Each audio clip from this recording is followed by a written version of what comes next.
আজি পবিত্ৰ ঈদ ওৰাঙৰ ১ নং শইকীয়া চুবুৰী গাঁৱৰ ইছলাম ধৰ্মাৱলম্বী ৰাইজৰ ঈদ-উল জোহা উদযাপন। ওৰাঙৰ ১ নং শইকীয়া চুবুৰী গাঁৱৰ ৰাইজে বছৰ বছৰ ধৰি নুৰানী মছজিদ প্ৰাংগণত ঈদৰ নামাজ পঢ়ি আহিছে। এইবাৰ গাঁৱৰ ৰাইজে পবিত্ৰ ঈদৰ সমূহীয়া নামাজ পঢ়ি সকলোলৈ শুভেচ্ছা জ্ঞাপন কৰিছে। ১ নং শইকীয়া চুবুৰীৰ নুৰানী মছজিদ পৰিচালনা সমিতিৰ সমূহীয়া নামাজত ইমামগৰাকীয়ে ভাতৃত্ববোধেৰে হিন্দু মুছলমান শিখ বৌদ্ধ সকলোৱে একতাৰ এনাজৰীৰে এক ভাৰতীয় হিচাপে আগুৱাই যোৱাৰ বাবে মন্তব্য প্ৰকাশ কৰা দেখিবলৈ পোৱা গৈছে। অন্যহাতে তাৎপৰ্যপূৰ্ণ বিষয় অনাগত সময়ত নুৰানী মছজিদ পৰিচালনা সমিতিয়ে সমূহীয়া নামাজ পঢ়িব নোৱাৰাৰ আশংকাত ভুগিছে। মছজিদটোৰ কাষেৰে বৈ যোৱা পাঁচনৈ নদীৰ প্ৰবল গৰাখহনীয়াই মছজিদটোৰ অস্তিত্বৰ প্ৰতি ভাবুকি কঢ়িয়াই আনিছে আৰু ইয়াকে লৈ পৰিচালনা সমিতিয়ে চৰকাৰ তথা বিভাগীয় কৰ্তৃপক্ষক পাঁচনৈৰ গৰাখহনীয়া প্ৰতিৰোধৰ কাটৰ আহ্বান জনাইছে। বিসমিল্লাহিৰ ৰহমানিৰ ৰহিম। উপস্থিত সন্মানীয় ঈদগাহ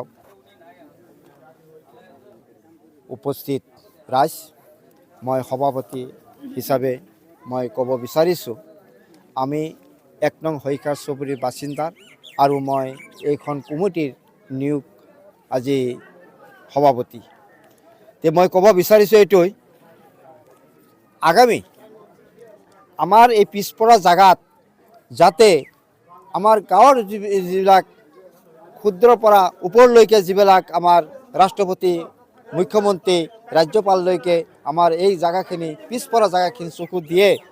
আজি যে আমি ইয়াতে ঈদগাহ নমাজ পঢ়িলেও জাতি ধৰ্ম বৰ্ণ নিৰ্বিশেষে আমি সকলোক আহ্বান কৰিব বিচাৰিছোঁ যাতে আমাৰ ফালে চাই আৰু জাগাখন যে কিভাৱে উন্নত হয় সেই কাৰণে আজি যিজন কমিটি হ'ল, আমি আজি এই কমিটিত আমি হিন্দু মানুহসকলৰ লগত আমি যিটো অসমৰ আমি আজি অসমীয়াৰ লগত ভাষা সংগীতিৰ লগত আমাৰ সংগতি ৰাখি আমি যে চলিব পাৰোঁ তাৰ কাৰণে আমি সকলোকে আহ্বান কৰিছোঁ যে এইখিনি কথা যাতে আমি এই কমিটিত যাতে সকলো আহি পেলাই যাতে আমাৰ জাগাখন ঠাইখন কেনেকুৱাভাৱে উন্নত কৰিব পাৰে সেইটো চেষ্টা যে সকলোৱে যে কৰে তাৰ কাৰণে মই আহ্বান কৰিছোঁ।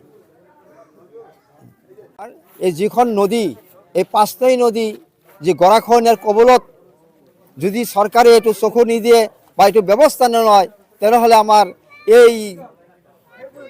এই নুৰানী মাদ্ৰাছা বা নুৰানী মছজিদ আমাৰ এই ঈদগাহ ইয়াতে যাব। গতিকে মই চৰকাৰক অনুৰোধ কৰোঁ অতি সোনকালে এই ব্যৱস্থা যে চৰকাৰে লয়। ওৰাঙৰ পৰা অতুল বৰাৰ ৰিপৰ্ট, অমৃত নিউজ 24x7। অমৃত প্ৰবাহ অসমীয়া সাপ্তাহিক কাকতৰ ডিজিটেল সংস্কৰণ অমৃত নিউজ, সত্যৰ সন্ধানত অমৃত নিউজ।